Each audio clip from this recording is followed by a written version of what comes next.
people suck. And I cannot waste my time on people sitting on their couch in their dirty underwear that don't even shower for 3 days, telling me that I don't think I'm good enough. Like, go get a shower for Christ's damn sake. Like, and at that point, I didn't.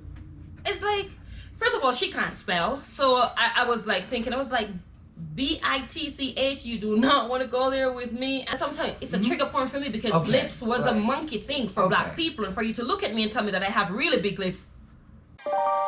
I believe in you, me, you, me, you, me, you, me, yeah. I believe in you, me, you, me, you, me, you, me. Stay here for a lifetime underneath the moonlight, 'cause I don't want us to go. No, I don't want us to go. Yeah, you could be my lifeline, you could be my sunshine in a world so full of pain. Can you make it go? Hey guys, welcome back to our channel and welcome to another episode in the series Get Uncomfortable with the Barthols. Today our topic is, what's our topic? We don't even have a topic, really. No, we do. Okay. We were scrolling through our comments and we noticed we got another comment from, I think it is BJ Sin 41. I hope I didn't butcher that. If you spell that out on your own, then sorry. But I want to say thank you for the congratulations on our anniversary.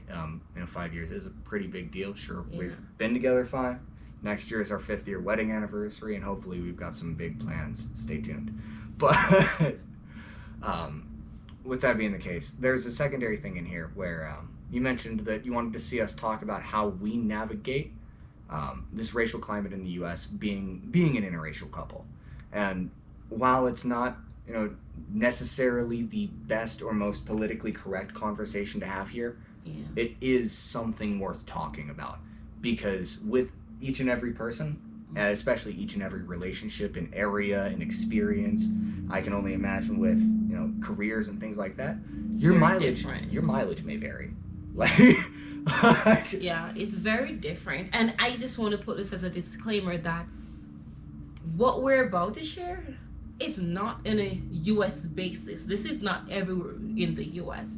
And people will tell you from where they're from and where they're based that, how is it you live there and experience? I've lived there for 10 years, never seen that. So we're just going to share strictly on our basic. Yeah, because actually the question was projected to us. Like, how does us as an interracial couple? I mean, we're the Barthols, and we're here to get uncomfortable. So we can share our experience. Yeah. And that's really it.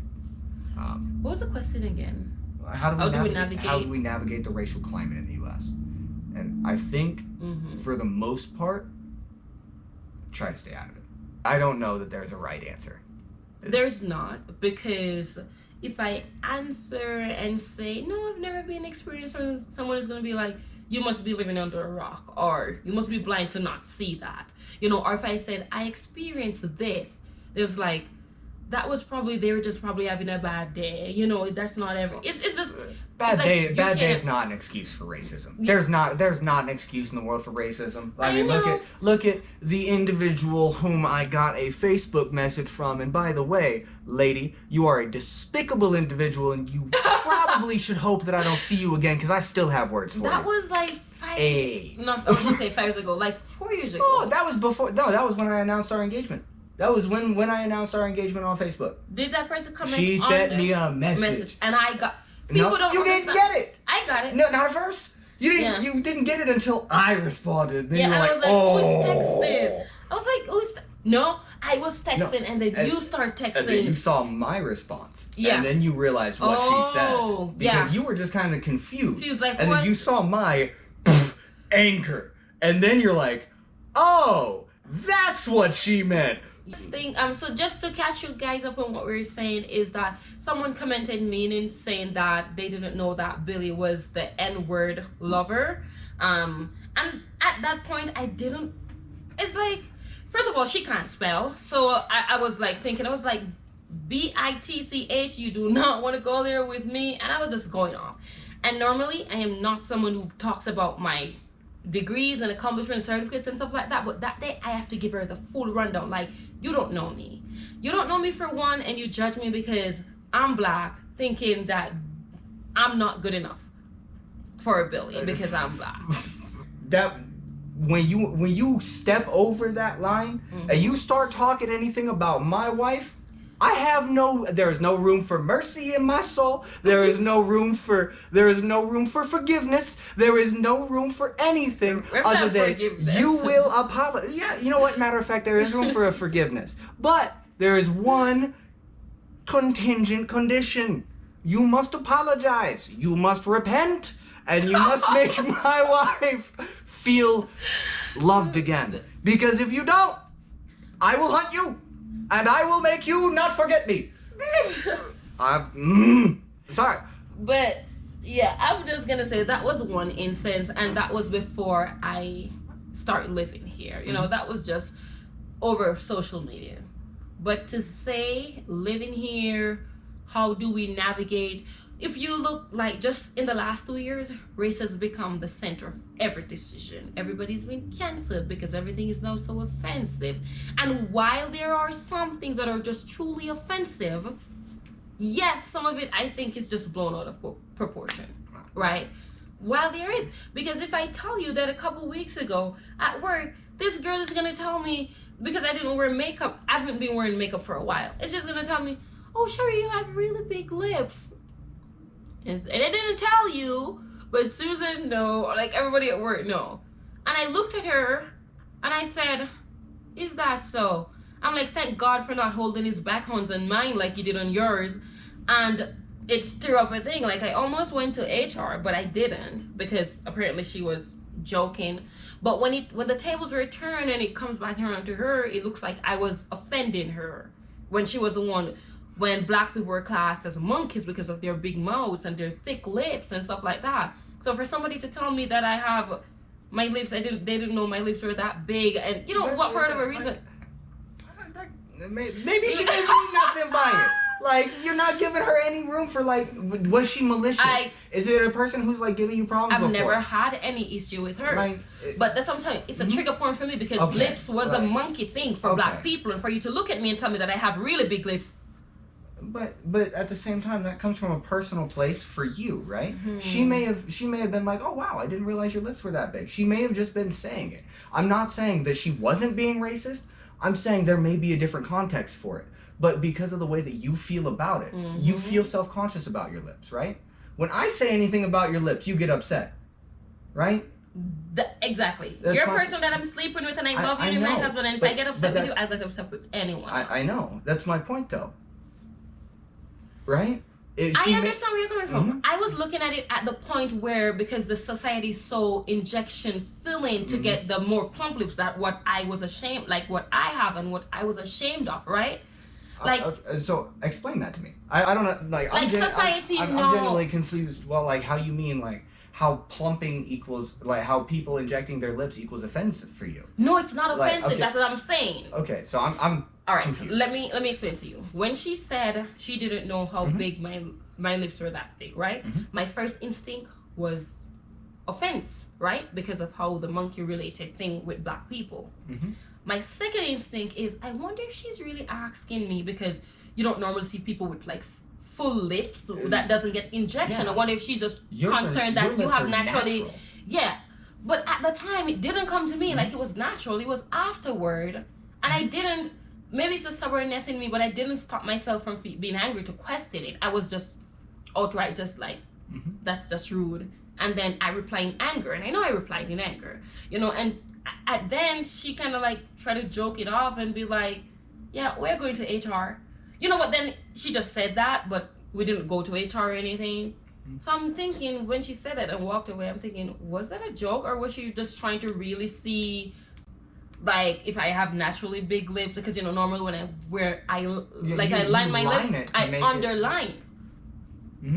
No, people think, you know how people overline to get bigger lips? I underline because I think my lips are so big. So I would normally have a thick line enough eyeliner to hide some of my lip because it's so big, right?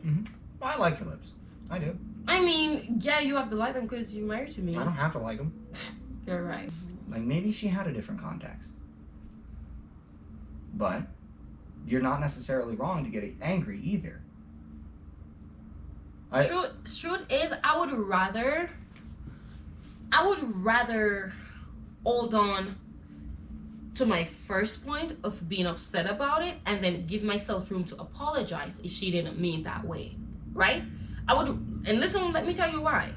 I would rather know that I called her out by saying, hey, I know that was a racist slur you're using at me and I don't appreciate it, right? I would rather do that, and then if she said, no, that's really not my intention, and I give space for her to say that to me, I would apologize. Instead of, because it happened to me so many times. Like, people say stuff to me, but because I'm not thinking the first thing is gonna be racist, it's like I just looked at it and just like, even sometimes I laugh What do and you mean smile. so many times? Describe At it. work.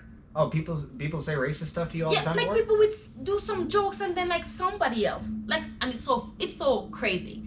Like, a white person would say something to me and apparently I should have been offended, like a low-key under the shadow offense. Who says that? I don't, but like, there's so many things that happen. Like, I know, but I'm also saying, like, some people say to get offended at everything, to look for the racism in everything. And when you do that, you spend your time just sitting angry at everybody. That's why I'm saying I am not one of those persons. I don't look for the racism in anything. That's why most of it go over my head, and I think it was a joke. And please listen, because that's what I'm trying to get to. I'm telling you that they would say those things, right? That I wouldn't think it was a racist joke, like under the rug kind of stuff. And then another white person would like beckon to me and be like, do you even understand what that person say? Like, trying to get me to think that, hey, that person was being racist to you.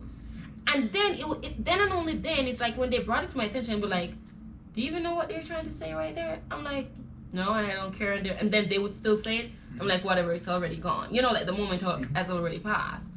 But it's just to show that it happens so often. Even jokes, even one of the time, they used to tell me, like if there was a guest coming in and compliment that flower, like a flower pot, and it would be like, it's really pretty, and if I would say, oh wow, I think it's really pretty too. When I go back to the desk, the man would be like, talking to the guest and be like, don't be surprised if it's ended up in her home. You know, like making some joke that means like black people, you know, stealing stuff. You know, that was Okay. What is so that? that one, the stereotyping, I don't like that at all. Especially in hotel help, because there's 3 layers of stereotyping there, and I hate all of them. Because you and I met in a hotel. We grew up in the hotel business. There's so many stereotypes there, and they hit you with 3 of them, and I hate that. I don't like the fact, and I get really offensive because I'm like, the guy even said he liked it. Why didn't you say, don't let me see it in your home? But when I said I like it, you say, don't be surprised if it ended up in my home. That's insinuating that, hey, Like, she might stole this thing, like for real. That one. And that was so messed up, Yeah, you know, and- like that was so messed up. But, you know, there's some things that I try not to pay attention to. And I don't know if we're even focusing on the question because it keeps... it's talking about how we navigate. It's Oh, really not just a question. This is kind of just wanting us to talk about how we deal with it. They deal with the race. Yeah. Quite frank, I don't. And I'm going to tell you I don't have any issue when it comes to me and Billy as a couple. Like living in the U.S. with racism. We've had some old people get confused. We've had some old people look at us funny, believe it or not. We've had some old people not. Oh, sorry. It looked like you were grabbing me. It looked like you were grabbing me to try to show me something. So No. I started looking out the window. Oh, no. Oh, hey, we're gonna get another rainbow tonight. Yeah. But no, there have been times where we've gotten dirty looks, where we've gotten dirty interactions from like older couples because The older folks still can't accept they're that. old. They grew up in a different situation. Like even older black folks. Sometimes older black folks don't like you that you're with me because I'm the white man. I'm the oppressor, right? Sometimes older black folks are like, heck yeah, girl, go get you a white man. Yeah. Like there's so many backwards old people that we've dealt with weird racism in weird different ways in that. But it happens. And I can tell you that there's still people on both parties that will, like both sides, like white, black, whatever, will always tell you they're disappointed in you for dating outside of your race. Quite frank, I don't get that interaction. Go ahead, you could be disappointed. I bet you my kids are prettier. Baby. No, I get to be cocky about that. Look at you. It's Look not at you. even Look at about that. Look It's at you. really not. Look at you. Shut up. Look at you. Baby, it's not really. Shut up. Look at you. It's not. No, No, you know what? But me saying that invalidates them. But you know, I don't know how do we navigate? I think I just go on, and I'm not oblivious. I have to say, I'm not oblivious to the things that are going on. The world's But awful. we literally chose our battles when it comes to race and those conversations, because you know, I still think in myself that I will never like live in Missouri until I have to like think to my. It's still not my favorite place on the planet. I'm just being honest with you. It's still not my favorite place, but Branson specifically gave me the bad taste where I'm like, I'm never going back to Missouri. But that was just Branson, right? And that was just some people in Branson that was mean to me. It wasn't because I was with a white guy. It was just only because I was black. You know, but I don't have any deep, heartfelt thing that I can say they do this because you're interracial. I'm in an interracial. I know people that share their experience that they get it, you know. As we said, we get the dirty looks sometimes by the older folks. That and I told, like, when you and I were walking across the bridge and that car full of black dudes turned around and stared at me and I got the stink eye from 3 guys at once. Yeah. Like, that's a thing that's happened. There have been times when white people have driven past us and given you dirty looks. Yeah. But you know what? But there's so many more good ones. How many times do we have people run up and like, you guys are so beautiful? Yeah, like, you had old ladies grab you and be like, you guys are so pretty. Like, it's the good outweigh the bad, and I think that's really all it comes down to. The good, especially in a climate like in the past 2 years, as I said, where racism has become like the focal point. Your skin color, everything is being canceled because of that and that.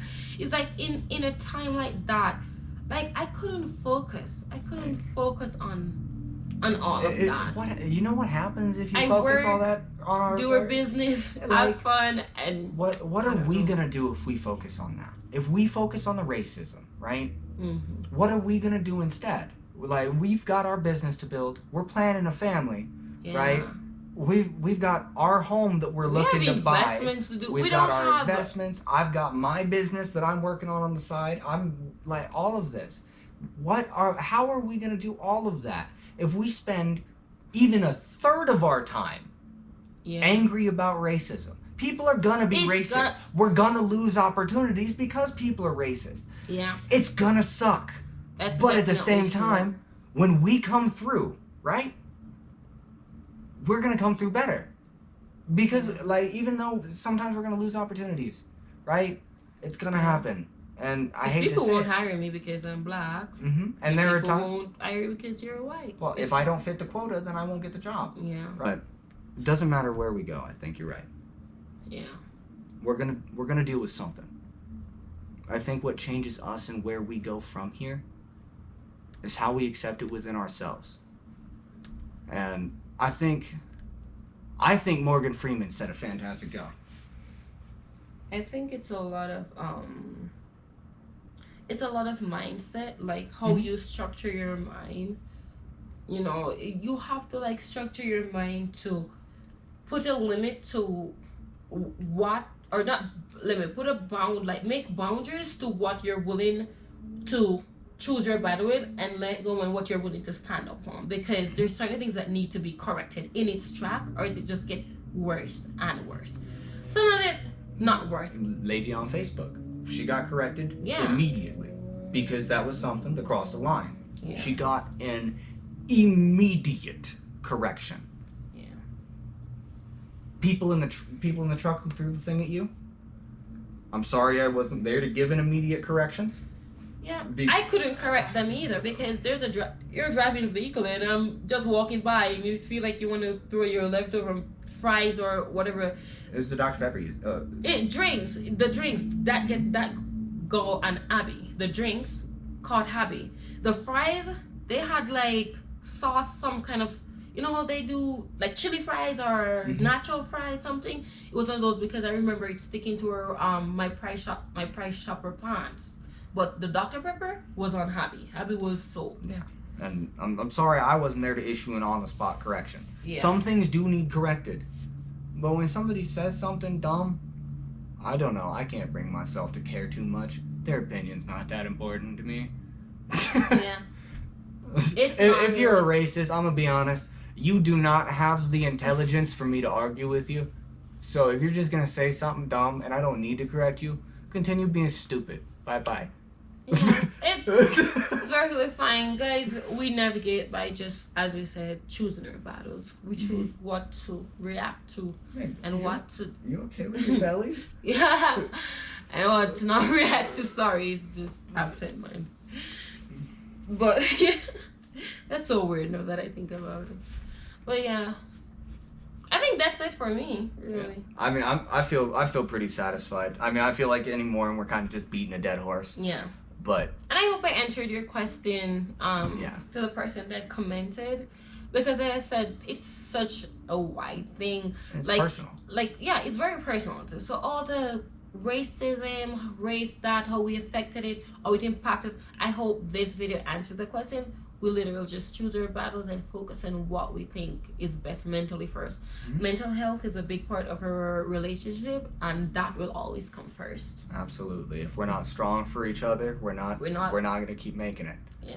And frankly, when it comes right down to it, people are gonna people. Yeah, people are gonna be people in all this time. You know? People are gonna be people, and people suck. And I cannot waste my time on people sitting on their couch in their dirty underwear that don't even shower for 3 days, telling me that I don't think I'm good enough. Like, go get a shower for Christ's damn sake. Seriously, I think that's the best way. When it comes face to face, and I can correct you to your face, then I will have. But you will not see me flip out and somebody coming. No. If you're dumb, you'll get a correction. But if you're ignorant, I can fix a broken pipe, but I can't fix stupid. So you know what? We love you guys. Thank you for tuning in. And we'll see you in the next video. Bye.